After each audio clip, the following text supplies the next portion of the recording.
다 같이 일어나셔서 신앙 고백함으로 주일 낮 예배 하나님께 올려드리겠습니다.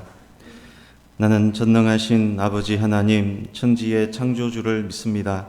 나는 그의 유일하신 아들 우리 주 예수 그리스도를 믿습니다. 그는 성령으로 잉태되어 동정녀 마리아에게서 나시고 본디오 빌라도에게 고난을 받아 십자가에 못 박혀 죽으시고 장사된 지 사흘 만에 죽은 자 가운데서 다시 살아나셨으며 하늘에 오르시어 전능하신 아버지 하나님 우편에 앉아 계시다가 거기로부터 살아있는 자와 죽은 자를 심판하러 오십니다. 나는 성령을 믿으며 거룩한 공교회와 성도의 교제와 죄를 용서받는 것과 몸의 부활과 영생을 믿습니다. 아멘. 32장 찬송합니다.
교동문 85번입니다.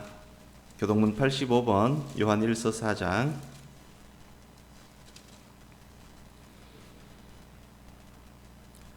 사랑하는 자들아 우리가 서로 사랑하자. 사랑은 하나님께 속한 것이니 사랑하지 아니하는 자는 하나님을 알지 못하나니 하나님의 사랑이 우리에게 이렇게 나타난 바 되었으니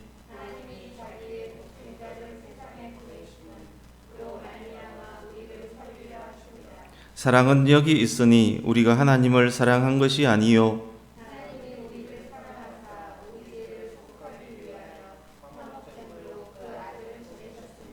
사랑하는 자들아 하나님이 이같이 우리를 사랑하셨은즉 어느 때나 하나님을 본 사람이 없어되 만일 우리가 서로 사랑하면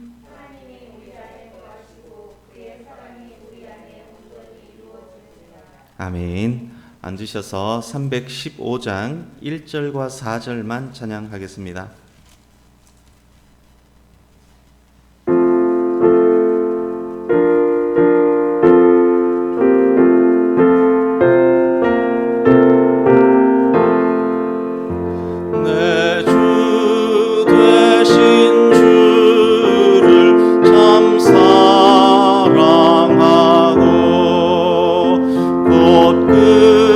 그에게 죄를 다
변유한 전도사님께서 기도하시겠습니다.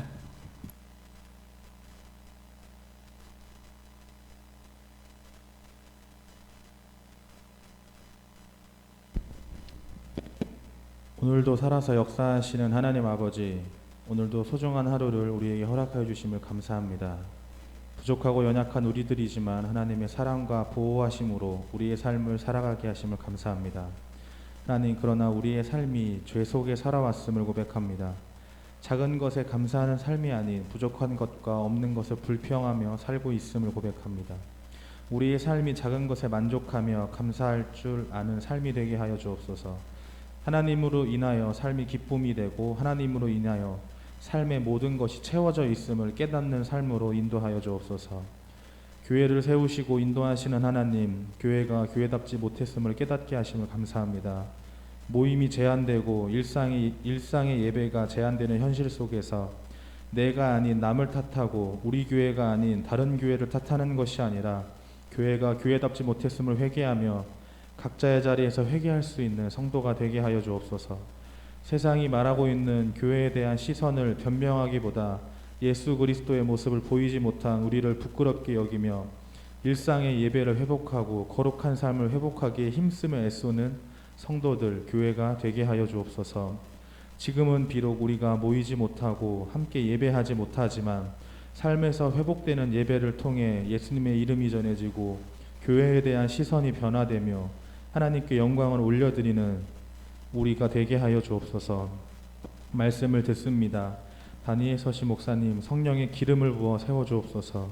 본문과 씨름하며 준비한 말씀이 선포될 때 나를 향한, 우리를 향한, 교회를 향한 하나님의 뜻이 잘 전달되게 하여 주옵소서. 말씀을 통해 우리의 삶을 결단하며 결단한 삶을 일상에서 잘 살아낼 수 있는 능력의 말씀이 되게 하여 주옵소서.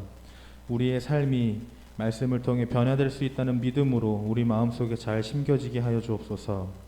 지금 이곳에서 예배하는 자들이나 가정에서 예배하는 자들 모두 하나님께 한 마음으로 올려드리는 예배가 되기를 소망합니다. 너무도 귀중한 이 예배가 하나님께 올라가기를 소망합니다. 우리의 생각과 마음을 붙잡아 주옵소서. 이 모든 말씀 사랑 많으신 예수 그리스도 이름으로 기도합니다. 오늘 함께 나눌 말씀은 역대하 35장입니다. 제 성경으로 구약성경 707페이지 역대하 35장 20절로 27절까지를 교독하겠습니다. 역대하 35장 20절 제가 먼저 읽습니다. 이 모든 일 후 곧 요시야가 성전을 정돈하기를 마친 후에 애굽 왕 느고가 유브라데 강가에 갈그미스를 치러 올라왔으므로 요시야가 나가서 방비하였더니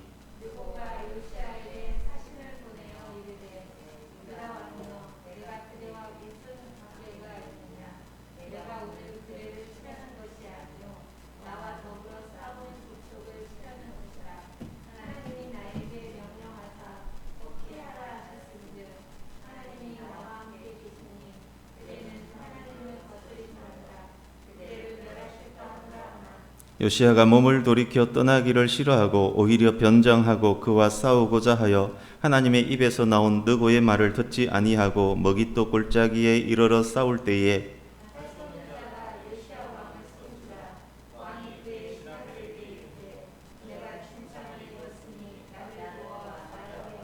그 부하들이 그를 병거에서 내리게 하고 그의 버금 병거에 태워 예루살렘에 이른 후에 그가 죽으니 그의 조상들의 묘실에 장사되니라. 온 유다와 예루살렘 사람들이 요시야를 슬퍼하고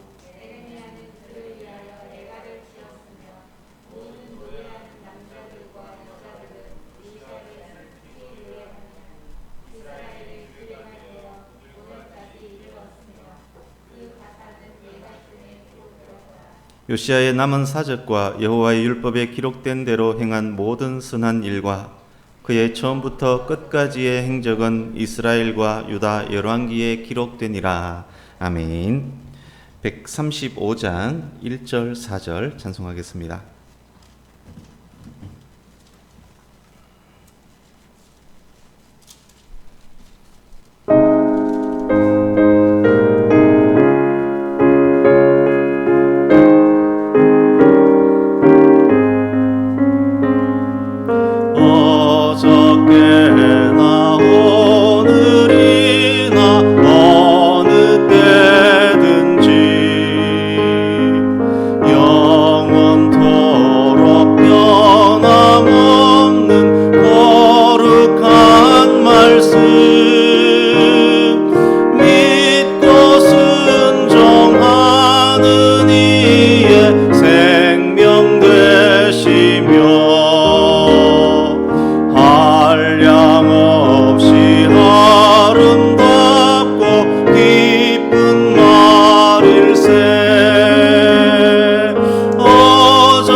기도하겠습니다.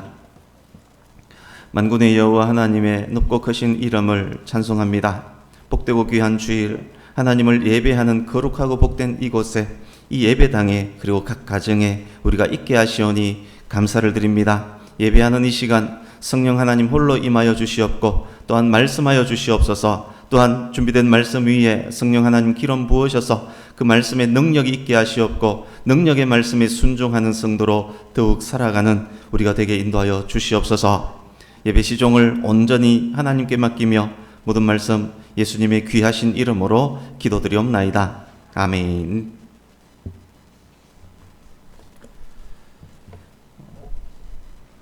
아일랜드의 기독교를 전파한 사람 중에 최고의 존경을 받고 있는 사람이 패트릭이란 사람입니다. 아일랜드의 국경일 중 하나가 성 패트릭 데이입니다. 패트릭을 기념하기 위해서 그가 사망한 날을 국경일로 정할 정도입니다. 아일랜드에 패트릭이란 이름을 가진 사람이 특히 많은 이유도 바로 이 패트릭으로 인함입니다. 아일랜드의 국화가 혹시 무엇인지 압니까? 클로버, 우리가 아는 토끼풀이 아일랜드의 국화입니다. 아일랜드를 상징하는 색깔도 클로버색인 초록색입니다. 그런데 이 클로버마저도 패트릭과 관련이 있습니다. 패트릭이 삼위일체 교리를 설명할 때 세잎 클로버에 비유해서 설명을 했습니다. 그 설명이 정확하다라는 말씀은 못 드리겠지만 어쨌든 삼위일체 교리를 세잎 클로버를 통해서 잘 설명을 했습니다. 그 설교가 기초가 되어서 세잎 클로버는 사랑, 희망, 신앙 등의 상징이 되었습니다. 세잎 클로버의 꽃말, 행복, 세잎 클로버의 꽃말이 행복인데 행복이란 꽃말도 이때부터 생겨났다라고 합니다. 삼위일체 하나님에 대해서 아는 것, 그것이 곧 행복이기 때문일 것입니다. 그런데 아시듯 클로버에는 새 잎만 있는 것이 아닙니다. 클로버 밭 안에는 극소수의 네잎 클로버가 있습니다. 네잎 클로버의 생김새가 십자가와 비슷하다라고 해서 네잎 클로버의 꽃말이 행운이 되었다라고 합니다. 예수님을 믿게 된 것이 가장 큰 행운이다, 그런 의미로 지어진 꽃말이 아닌가 생각됩니다. 십자가를 행운과 연결짓는 것 역시 바른 설명이 아닙니다만 어쨌든 네잎 클로버에 그런 의미가 들어있다라고 합니다. 네잎 클로버의 꽃말이 행운으로 정착되게 된 결정적 일화가 있습니다. 나폴레옹이 클로버가 많은 곳을 지나가다가 네잎 클로버를 발견하고 네잎 클로버 하면서 고개를 숙였습니다. 허리를 숙였습니다. 그때 마침 총알이 위로 휙 날아갔다는 그런 예화가 있습니다. 일화가 있습니다. 네잎 클로버로 인해서 나폴레옹이 목숨을 건졌습니다. 그래서 네잎 클로버 하면 행운, 이렇게 잘 자리 잡게 되었습니다. 제가 지금 꽃말이 맞고 틀리고를 말씀드리려고 하는 것 아닙니다. 세잎 클로버를 일반 은총에 비유하고 네잎 클로버를 특별 은총에 비유하기 위해서 이 클로버 이야기를 꺼냈습니다. 네잎 클로버는 세잎 클로버 무리 속에 있습니다. 세잎 클로버 없이는 네잎이 있을 수가 없습니다. 그런데 많은 사람들은 세잎 클로버를 밟고 파헤치면서 네잎 클로버를 찾고 있습니다. 그 행운을 찾기 위해서 행복을 짓이기고 있는 그런 형국입니다. 하나님께서는 악한 사람의 눈에도 착한 사람의 눈에도 똑같이 햇볕과 공기와 물을 주십니다. 착한 사람의 삶에도 악한 사람의 삶에도 똑같이 만유인력, 연력학 법칙 등등 자연 법칙이 적용됩니다. 큰 물고기건 작은 물고기건 잠수부건 상관없이 물에 들어가면 똑같은 부력이 작용합니다. 햇볕, 물, 공기, 자연 법칙 등등, 이 등등은 하나님께서 모든 피조물에게 주신 일반적 은총입니다. 이 일반적 은총에 대해서 아는 것이 상식입니다. 그렇게 보면 과학도 상식의 범주라고 생각할 수 있습니다. 그러기에 그리스도인이라면 먼저 상식적인, 합리적인, 보편적인, 말이 통하는 사람이 되어야 합니다. 일반적 은총을 누리는 사람 중에는 특별한 은총까지 누리는 사람들이 있습니다. 예수 그리스도의 십자가 대속의 은혜로 하나님의 자녀가 된 사람들, 하나님의 특별한 은총을 누리는 사람들입니다. 하나님께서 특별히 사랑하는 이들에게는 일반 상식을 뛰어넘는 일들이 생길 수 있습니다. 기적이 일어날 수 있다는 말입니다. 기적은 상식을 뛰어넘을 수도 있고 연력학 법칙도 만류 인력도 부력도 뛰어넘을 수 있습니다. 하나님께서 만드신 법칙이기 때문에 하나님께서 개입하시면 그 법칙을 깨고 기적을 일으킬 수 있는 것입니다. 그래서 하나님만이 깰 수 있고 하나님만이 전지전능하신 것입니다. 그러나 말씀드렸던 그 기적이 일반적이지는 않습니다. 세잎 클로버 밭에서 네잎 클로버를 발견하는 것보다 수만 배 더 어려운, 더 드문 일입니다. 아주 특별한 경우가 아니면 하나님이 부여하신 법칙을 하나님께서 직접 깨시지 않기 때문입니다. 그렇습니다. 기적은 상식이 있기 때문에 기적입니다. 특별 은총은 일반 은총이 있기 때문에 특별한 것입니다. 특별 은총을 모르고 일반 은총만 아는 사람은 하나님을 모르는 사람입니다. 특별 은총에만 집중하며 일반 은총을 무시하는 사람 역시 하나님을 모르는 사람입니다. 상식이 통하지 않는 사람, 하나님이 지켜주시기 때문에 달리는 차에 부딪혀도 끄떡없을 것이라 생각을 하는 사람, 성경 전체를 통해 계시된 하나님의 속성을 모르고 어떤 특별한 구절에만 집중하는 사람, 성경 전체 숲은 보지 않고 마음에 드는 어떤 구절, 어떤 나무에만 집착하는 사람, 하나님이 지켜주시기 때문에 코로나 바이러스 무시해도 된다고 생각하는 사람, 행복을 짓밟으며 행운에 집착하는 사람, 네잎 클로버를 찾느라고 세잎 클로버 밭을 파헤치는 사람, 그들이 바로 특별 은총은 알지만 일반 은총은 무시하는 사람들과 같습니다. 행운을 위해 행복을 짓밟고 있는지도 모릅니다. 신비주의, 은사주의, 이단, 사이비에 빠질 가능성 매우 높습니다. 오늘날 한국교회 성도들 중에 목회자들 중에도 그런 사람들이 많습니다. 바이러스에 대한 방비는 하지 않으면서 예수님의 보혈이 지켜줄 것이라 말합니다. 말이 통하지 않습니다. 자기 이야기만 합니다. 말이 되지 않습니다. 몰상식합니다. 바울사도는 본질적인 것이 아니라면 양보하고 양보하라 라고 가르칩니다. 바울사도가 스스로 그 모범을 보였습니다.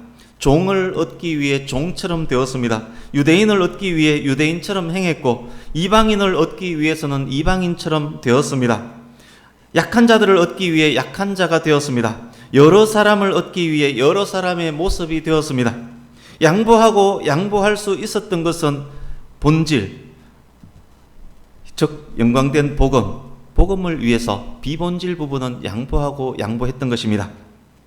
자기 이야기만 하고 말이 통하지 않고 상식이 통하지 않고 자기 고집과 자기 신념에 가득 찬 기독교인들이 특별 은총에 대한 자만으로 가득하고 일반 은총은 무시하는 기독교인들이 세상 사람들에게 복음을 전할 수 있겠습니까?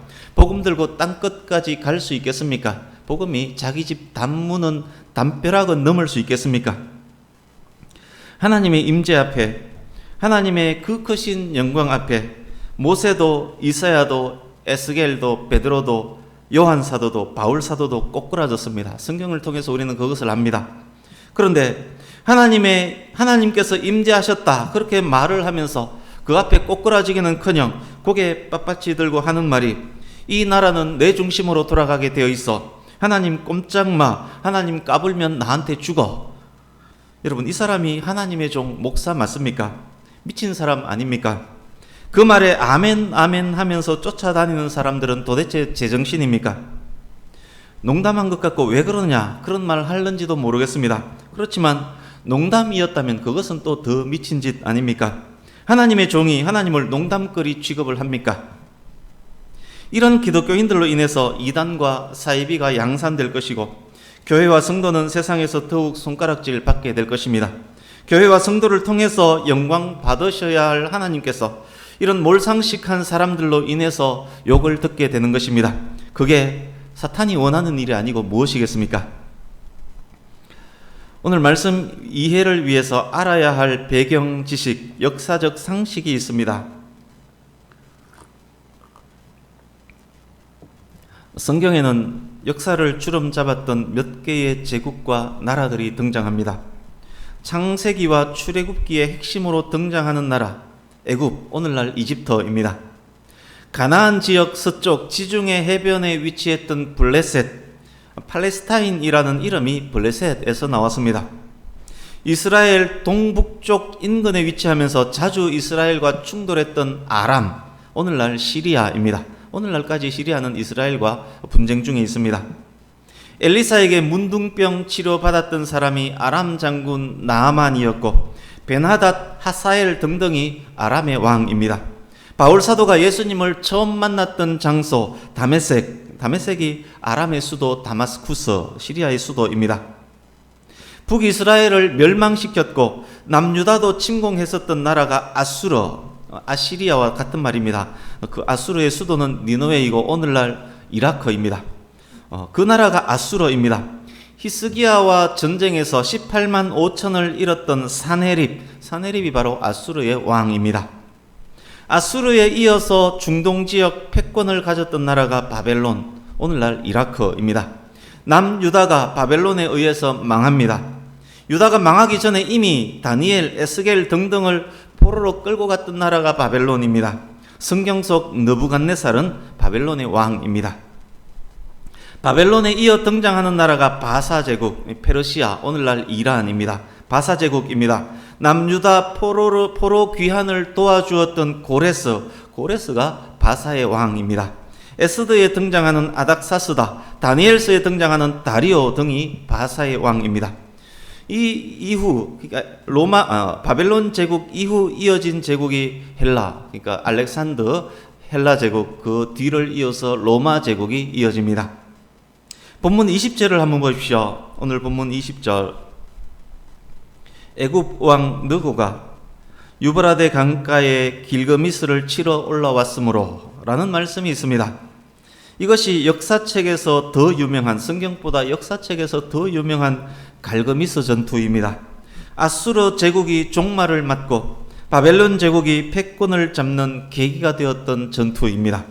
최대한 간략히, 그렇지만 차근차근 갈거미스 전투에 대해서 설명을 드리겠습니다. 이 설명을 들어야만 오늘 본문을 이해할 수 있습니다. 지도를 참고하겠습니다. 전체 지도는 참고하시고 설명은 제가 필요한 부분만 하겠습니다. 그림 1 지도를 보십시오.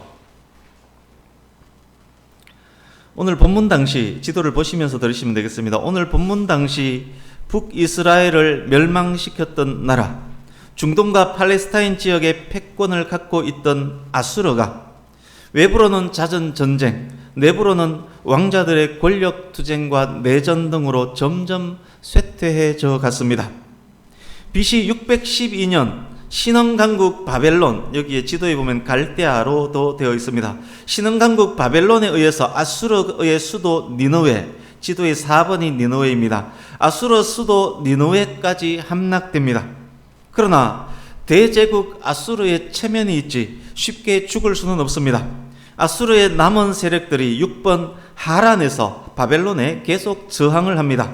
그러나 하란마저 BC 610년 바벨론이 이끄는 군대에 의해서 점령당합니다. 아수르의 잔존 세력들이 7번 갈그미스 인근으로 옮겨 또 저항합니다. 그렇지만 오래 버틸 수는 없습니다. 이대로 있다가는 아수르가 끝장날 것 뻔합니다. 아수르 왕이 최근에 권력을 잡은 이집트의 파라오 바로 느고, 오늘 본문의 느고입니다. 이집트의 파라오 느고에게 원군을 요청합니다. 작년에 임금이 되어서 열정이 가득한 느고, 이것저것 따져보니 손해볼 것 없습니다. 이 기회 잘 활용하면 기존 아수르 관할하에 있던 많은 지역에 자기가 영향을 미칠 수 있을 것 같습니다. 팔레스타인 지역의 패권을 자기가 가질 듯한 그런 느낌이 들었습니다. BC 609년 파라오 느고가 군대를 이끌고 3번 이집트에서 출발해서 7번 갈거미스를 향해 갑니다. 그러니까 아수르 군대를 도와주기 위해서 애굽의 바로 느고가 출정을 한 것입니다. 열왕기 하에 보면 바로 느고가 아수르 왕을 치고자 하여로 번역되어 있지만 이것은 오류입니다. 바로 느고가 아수르 왕을 돕기 위하여로 그렇게 이해하는 것이 정확한 번역입니다.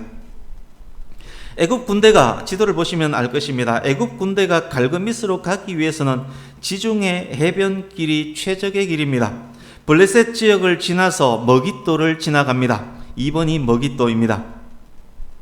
갈그미스에 이르러 아수르 군대와 연합해서 바벨론 군대와 대전을 벌입니다. 갈그미스 전투는 4년 동안 계속됩니다. 누가 이겼을 것 같습니까? 바벨론의 느부갓네살이 권력을 잡자마자 애굽과 아수르 연합군을 이겨버립니다. 연합군은 퇴각하고 맙니다. 바로 느고는 애굽으로 되돌아갑니다. 이 전쟁에서 바벨론이 승리함으로 지역 패권을 잡게 되었습니다. 애굽과 바벨론 사이에서 눈치를 보던 남유다는 바벨론의 영향권 안으로 들어갑니다. 그때 이제 1차, 2차 침공 때 다니엘과 세 친구들 에스겔과 1만 명의 유대인들이 1차, 2차 포로로 바벨론으로 끌려가게 됩니다. 결국 BC 586년 남유다가 바벨론에 의해서 망하고 맙니다. 급변하는 국제정세, 열강들의 패권 다툼, 그런 패권 다툼 속에 오늘 본문이 있습니다. 오늘 본문은 남유다의 마지막 때를 향해 가는 절정부라고 할 수 있습니다. 먼저 본문의 주인공인 요시야에 대해서 설명을 드리겠습니다. 지난주 말씀의 주인공인 개혁자 히스기야의 아들이 므낫세입니다. 역대하 33장 1절에서 9절을 한번 보십시오. 33장 1절에서 9절. 55년간 최장기 집권 기간 동안 히스기야의 아들 므낫세는 여호와 보시기에 온갖 악을 행합니다. 이방 나라들보다 더 악한 나라가 됩니다. 21절에서 25절 보십시오. 므낫세가 죽고 아들 아몬이 왕이 됩니다. 아몬 역시 아버지가 하던 못된 짓을 그대로 합니다.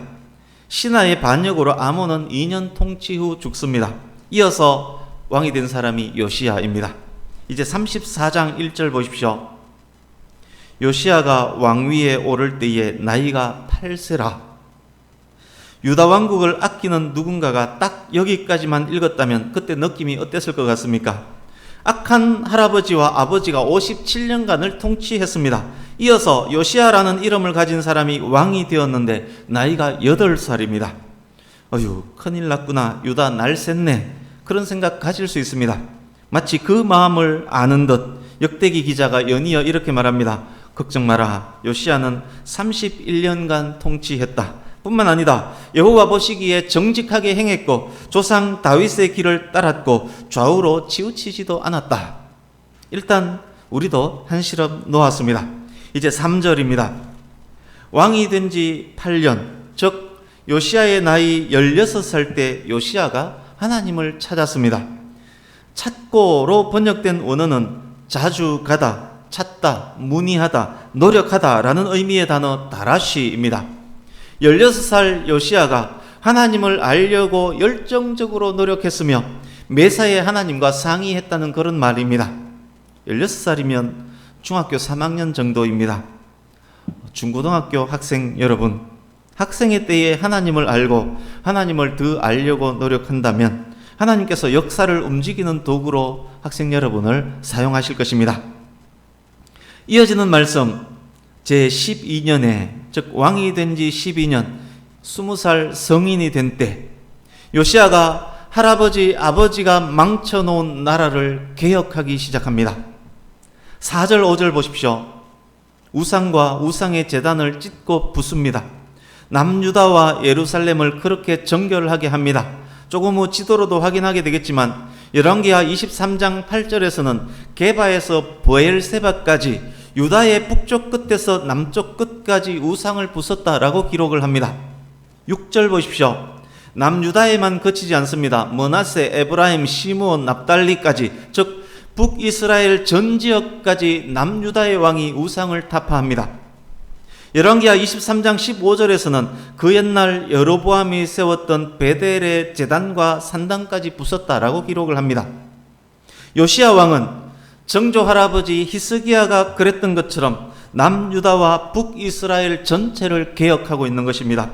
이것이 가능할 수 있었던 또 다른 이유 중 하나가 아수르의 쇠퇴입니다. 아수르가 북이스라엘에서 힘을 잃고 있었기 때문에 요시야는 종교적, 정치적 통일을 노력할 수 있었던 것입니다. 이제 34장 8절에서 21절을 쭉 보십시오. 히스기야가 그랬던 것처럼 할아버지, 아버지가 망쳐놓은 성전을 요시야가 수리합니다. 성전 수리 중에 율법책을 발견합니다. 아마 신명기였을 것입니다. 기록된 말씀의 내용을 확인하고 19절 보시면 요시야는 옷을 찢으며 회개합니다. 그리고 개혁에 더욱 박차를 가합니다. 요시야 개혁의 원동력은 발견한 하나님의 말씀이었습니다. 이제 22절에서 28절을 보십시오. 성전 수리 중에 발견한 책이 진실로 하나님의 말씀이 맞는지를 여선지 훌다에게 확정을 얻는 장면입니다. 훌다가 하나님의 말씀을 전합니다. 기록된 말씀이 진실로 하나님의 말씀이 맞으며 말씀에 기록된 대로 범죄한 유다에게는 저주가 임할 것이다. 그러나 하나님 앞에 진실하며 회개한 요시야는 유다의 멸망을 보지 않고 죽게 될 것이다. 그렇게 말씀을 확정해 줍니다. 이제 35장입니다. 히스기야가 그랬듯이 유월절을 성대하게 정확하게 지킵니다. 18절을 보십시오. 사무엘 이후 이렇게 제대로 지킨 유월절은 처음이라 라고 기록을 합니다. 히스기야도 동일한 칭찬을 받았지만 히스기야는 솔로몬 이후 처음이라 라고 기록이 되었었습니다. 히스기야보다 요시야가 더 정확히 하나님의 절기를 지켰다는 그런 말씀입니다. 많이 늦었지만 이제 오늘 본문으로 들어가겠습니다. 지금부터는 다른 지도를 참고하겠습니다. 그림 2를 보십시오. 그림 2, 이 지도는 아까 그림 1의 청색 사각형 부분을 확대한 지도입니다. 1번이 남유다의 수도 예루살렘, 2번이 북이스라엘의 수도 사마리아입니다. 북이스라엘은 아수르에 의해서 망한 나라이기 때문에 현재 왕은 없습니다. 그렇지만 본문 현재 아수르가 쇠퇴해졌기 때문에 아수르의 영향력은 미미합니다. 5번이 조금 전 설명드렸던 북이스라엘의 여로보암이 금송아지를 두고 섬겼던 베델입니다. 3번과 5번 역시 설명드렸던 열왕기서에 기록된 남유다 개혁지역 게바와 브엘세바, 게바에서 브엘세바까지 요시야가 개혁했던 지역, 남유다 전체 지역입니다. 좌우측의 도로는 당시의 고속도로인 해변길과 왕의 대로입니다. 현재의 팔레스타인도 이 도로를 기반으로 사용하고 있습니다. 성지순례 갔을 때 역시 여전히 이 도로가 최상의 도로로 팔레스타인 지역에 쫙 놓여져 있습니다. 본문 현재는 요시야가 개혁을 단행하고 유월절을 성대히 지킨 지 15년에서 19년 정도가 지난 때인 BC 609년입니다. BC 609년입니다. 왕권이 상당히 안정되었을 것이고 북이스라엘 땅 대부분까지 실질적 통일을 이뤘을 때입니다.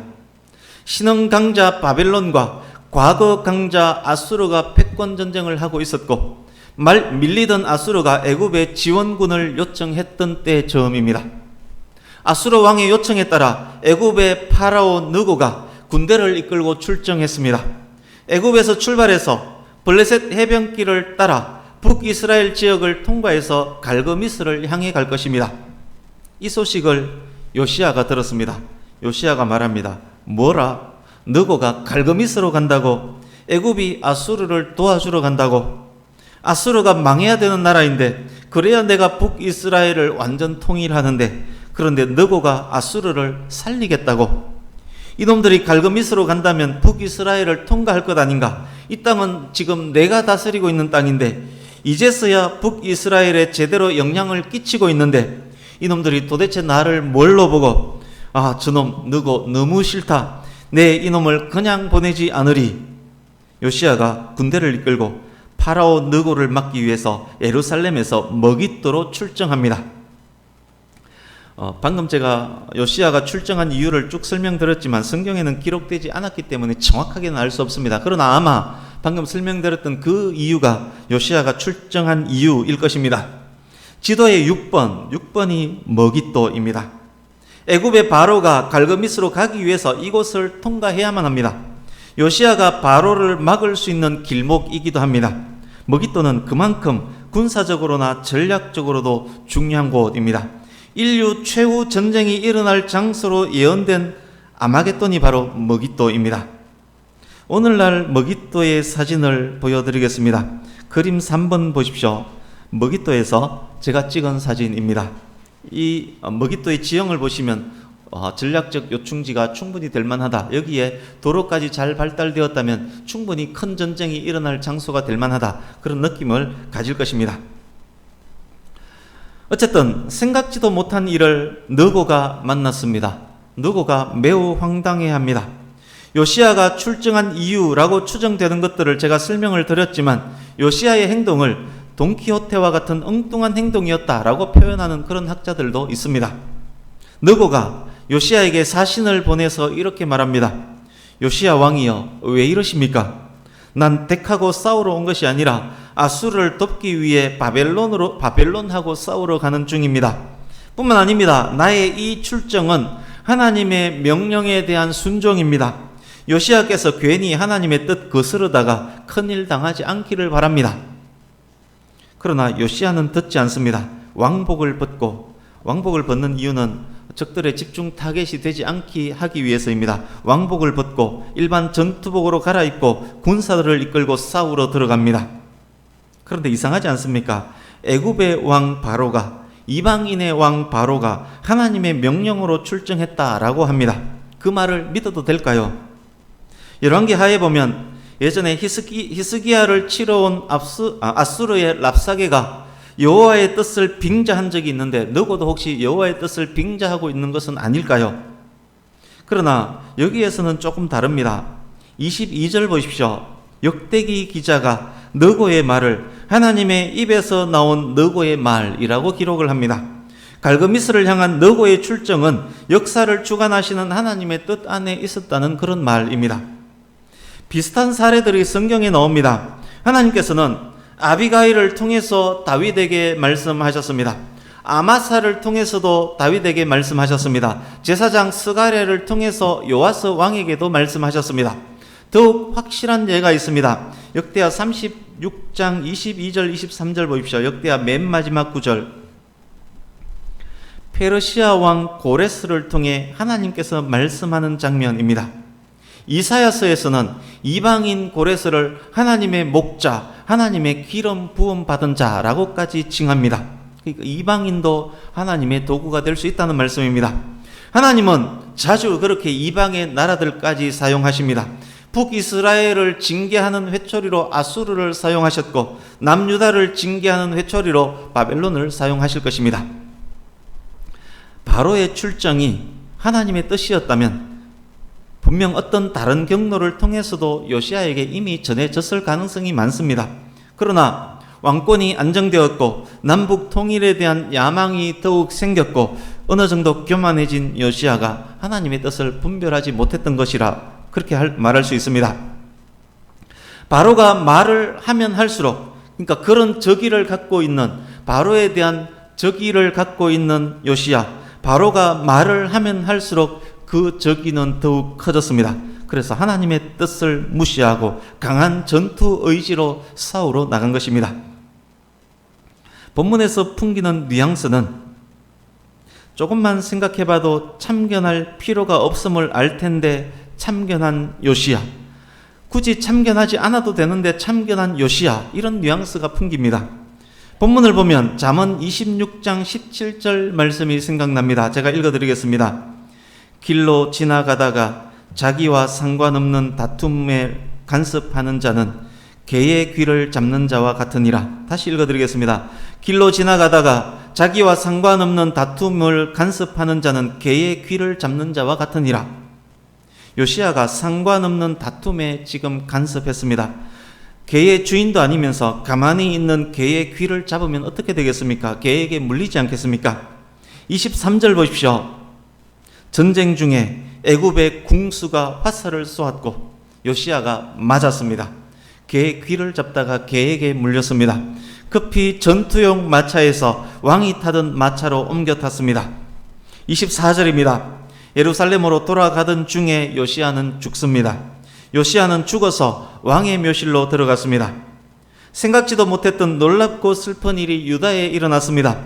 지금까지 그토록 하나님 앞에 신실했던 유다 임금 요시야가 죽었습니다. 그의 할아버지와 아버지가 망쳐 놓았던 나라를 다시 원래 위치로 그 이상으로 만들어 놓은 유다의 영웅이 죽었습니다. 남북을 다시 통일하여 다윗 때의 땅을 거의 회복시킨 요시야 왕이 이렇게 허무하게 죽었습니다. 그 일이 너무도 슬퍼서 예레미야가 애가를 지었습니다. 역대기 저자가 말합니다. 예레미야가 지은 애가 200여 년이 흐른 지금의 우리, 역대기가 쓰여진 당시는 본문 사건으로부터 약 200여 년이 흘렀을 때입니다. 200여 년이 흐른 지금의 우리도 알고 있지 않느냐? 예레미야가 지은 그 노래가 아직까지 전해지고 있다는 말입니다. 26절 뒷부분 보십시오. 역대기 저자가 요시야 삶 전체를 평가합니다. 여호와 보시기에 정직하게 행하여 그의 조상 다윗의 길로 걸으며 좌우로 치우치지 않았던 요시야, 그는 율법에 기록된 대로 행했다. 그가 모든 선한 일을 행한 왕이었다. 그렇게 평가를 합니다. 그렇습니다. 오늘 본문은 무엇을 말하든 간에 성경이 평하는 요시야는 히스기야와 함께 남유다 전체에서 가장 훌륭한 왕이었습니다.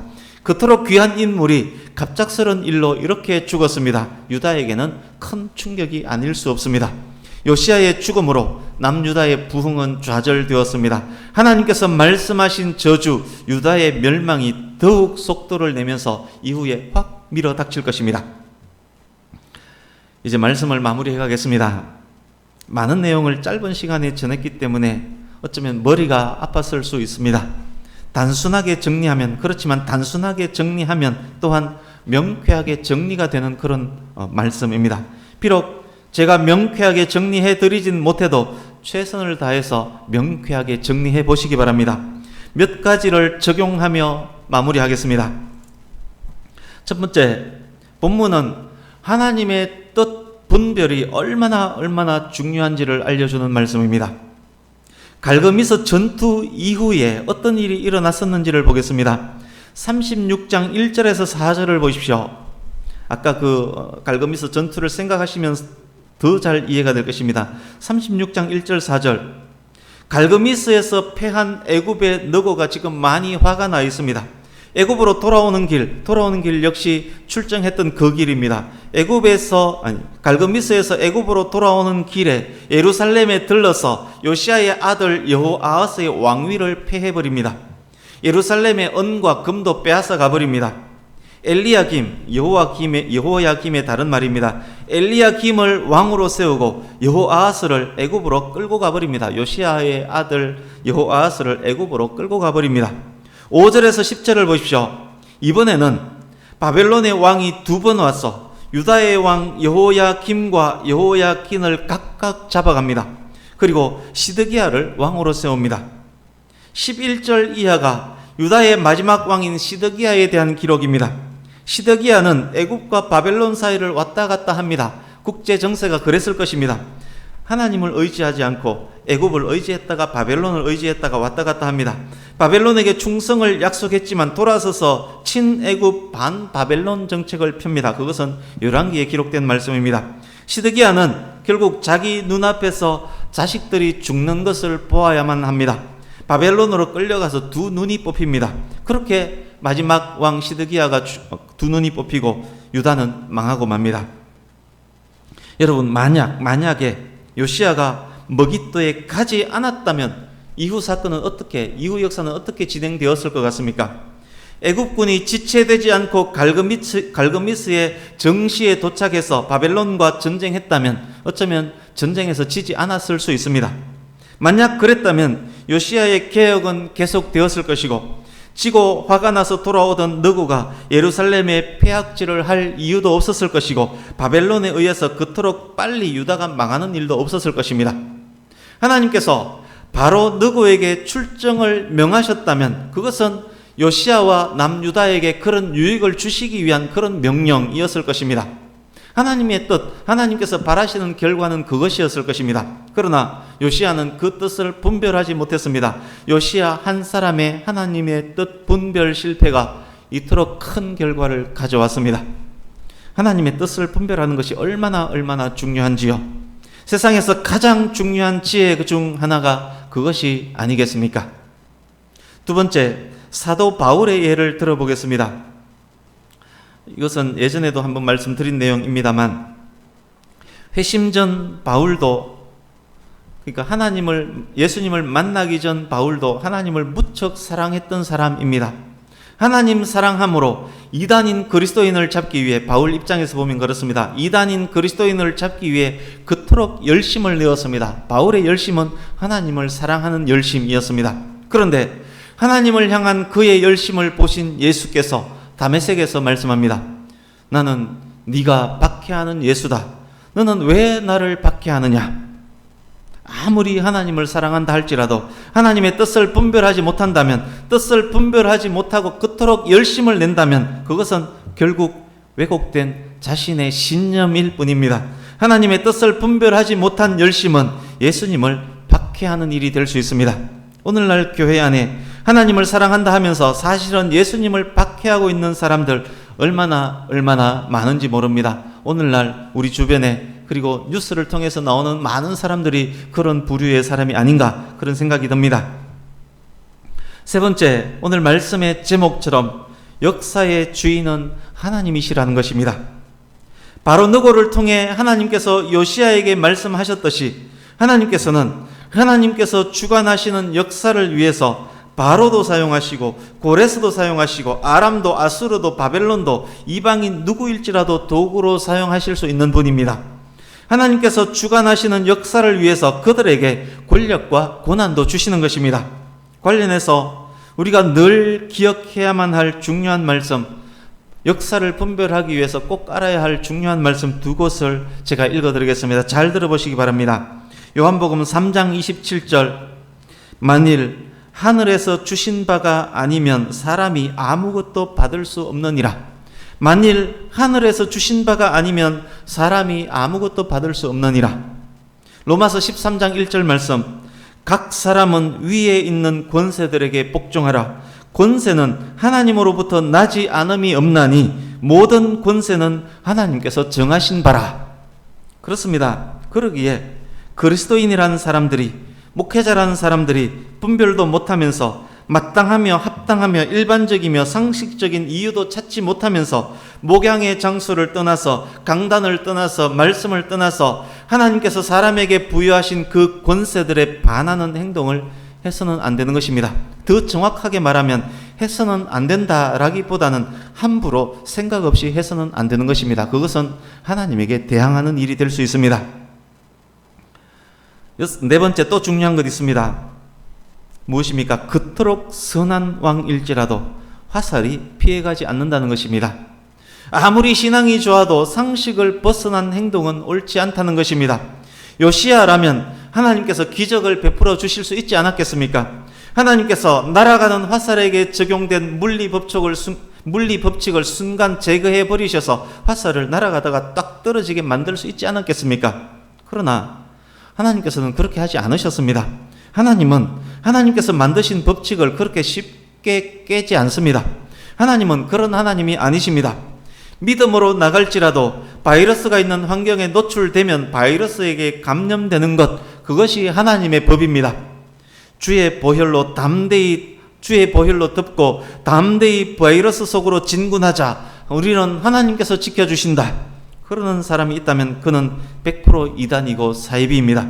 진짜 하나님을 아는 사람이라면 바이러스 차단을 위한 장치를 먼저 더 강구할 것입니다. 다섯 번째, 중요한 것 하나 더 있습니다. 요시야는 그래도 하나님께서 크게 사랑하셨던 인물입니다. 하나님의 큰 은총을 받았던 인물입니다. 역대 유다 왕들 중 최고의 왕입니다. 그가 무모한 전쟁에서 결국 죽었습니다. 그러나 그것마저도 결국은 은혜가 됩니다. 요시야에게 그것은 하나님 약속의 성취였고 합력하여 이룬 선이 되었습니다. 역대하 34장 28절을 다시 보십시오. 34장 28절, 훌다 선지자가 하나님의 말씀을 요시야에게 전했습니다. 요시야, 너는 유다의 죄로 말미암아 내가 유다에 내리는 재앙을 보지 않고 죽게 될 것이다.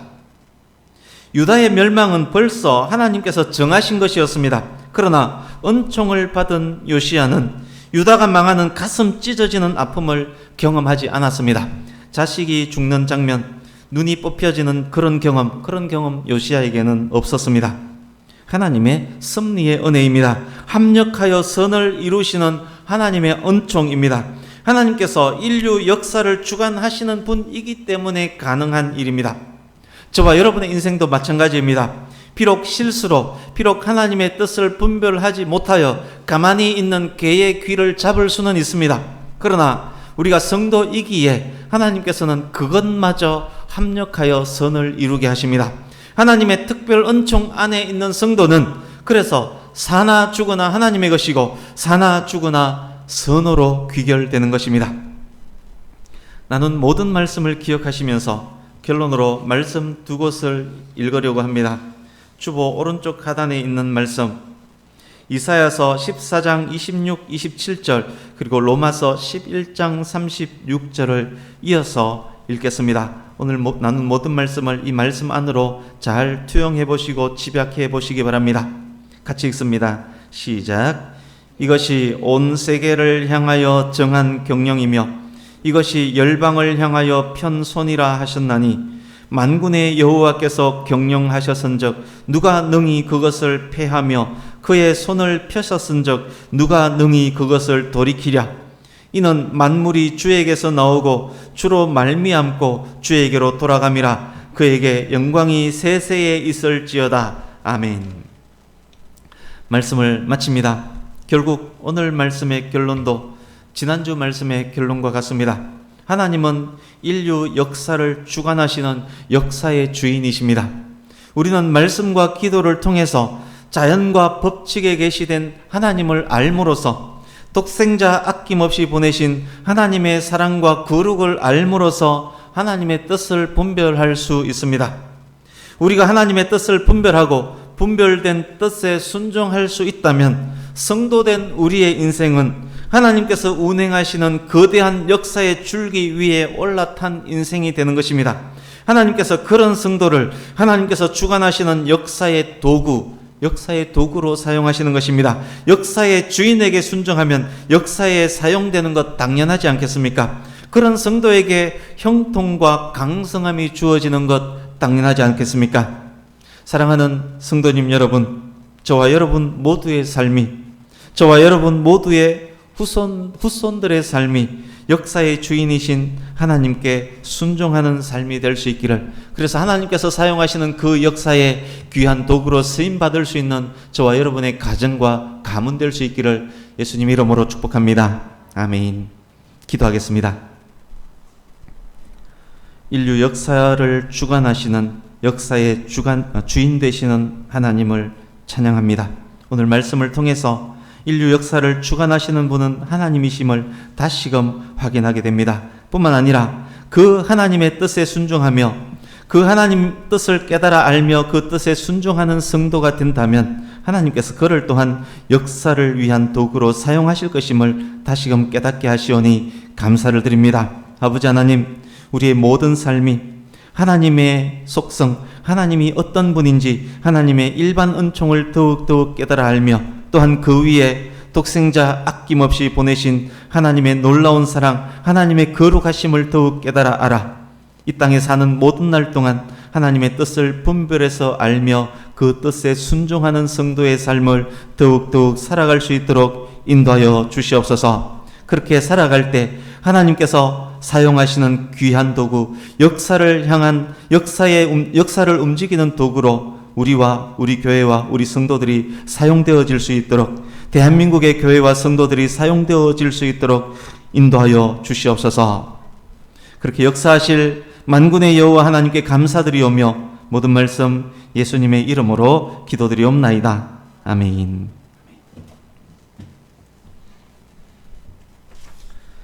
425장 찬송하며 봉헌하겠습니다.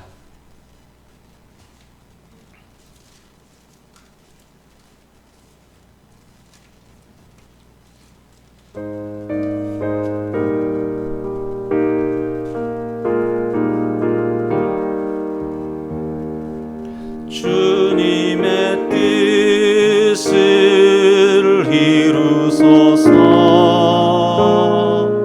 고요한 중에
교회 소식 말씀드리겠습니다. 주보를 보십시오. 일상이 너무도 귀한 것임을 점점 더 느끼고 있는 때입니다. 이런 때일수록 더욱 기도하며 그리고 더욱 말씀 읽으며 주의 뜻을 분별하며 그 뜻에 순종하는 성도가 될 수 있기를 간절히 바랍니다. 나머지 내용들은 주보에 기록된 것 자세히 읽어보시면 되겠습니다. 우리 다 같이 일어나셔서 635장 찬송하고 기도하고 마치겠습니다.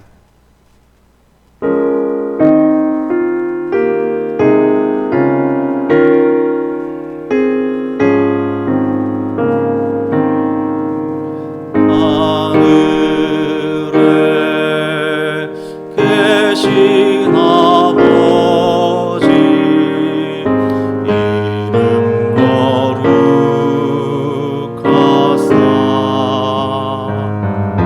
주님 나라 임하시고 뜻이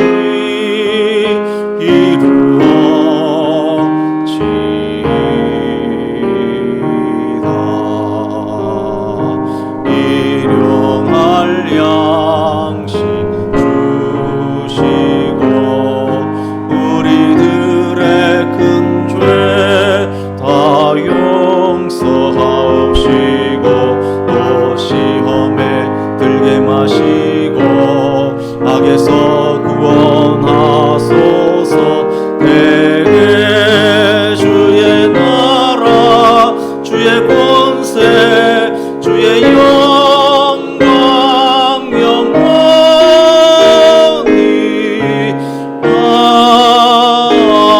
아멘. 기도하겠습니다. 존귀하신 하나님, 만군의 하나님, 만유의 주 여호와 하나님, 찬양과 경배를 하나님께 올려드립니다. 아버지 하나님, 우리 일생의 삶이 하나님께 온전함의 예배를 올려드리는 삶이 될 수 있도록 인도하여 주옵소서. 하나님, 특히 나라가 힘들고 어려운 때입니다. 각각이 자기의 이익만 추구하며 그리고 정치적 목적으로만 신념으로만 그렇게 소리를 지르는 이런 형국을 우리는 너무도 많이 보게 됩니다. 아버지 하나님, 그 속에 대한민국의 교회와 성도가 있음이 너무도 마음을 아프게 합니다. 아버지 하나님, 바라고 원합니다. 먼저 나부터, 먼저 우리 교회부터 하나님 앞에 바로 서기 위해 몸부림치게 하여 주옵소서. 아버지 하나님의 뜻을 분별하고 그 뜻에 순종하는 성도로 더욱 살 수 있도록 인도하여 주옵소서. 하나님 아버지, 이 나라 교회와 이 나라 교회의 성도들과 이 나라 교회의 목회자들을 용서하여 주옵소서. 더욱 하나님 앞으로 다가가며 십자가 앞으로 다가가며 말씀 앞으로 다가가 꿇어 엎드리는 하나님 앞에 겸손한 성도와 교회 될 수 있도록 인도하여 주시옵소서. 지금 이 시간도 각 가정에서 하나님께 예배하는 성도들 위해 임하여 주시어서 그들의 기도를 들으시옵고 그들의 간구 하나님 기억하셔서 하나님 앞에 귀하게 쓰이는 성도로 더욱 살 수 있도록 인도하여 주시옵소서. 귀한 예물 하나님 앞에 올려드렸습니다. 하나님, 이 예물 기뻐 받으시옵고 드린 손길들 위에 한없는 은혜 더하여 주옵소서. 사는 동안 가난 때문에, 자녀 문제 때문에, 질병 때문에 염려, 근심, 걱정하는 일 없도록 하나님께서 친히 지켜보고 인도하여 주시옵소서. 또 한 주간 세상에 나갑니다. 이 어려운 때 더욱 하나님과 동행하게 하시옵고 더욱 하나님으로 인해 승리하는 귀한 성도들 다 될 수 있도록 인도하여 주시옵소서. 우리 주 예수님의 은혜와 성부 하나님의 무궁하신 사랑하심과 성령님의 내주 교통 위로 인도하심의 역사가 하나님의 뜻을 분별하며 분별한 뜻에 순종하며 살기를 원하고 다짐하는 모든 성도들 위해 이제로부터 영원토록 함께 하시옵기를 간절히 축원하옵나이다. 아멘.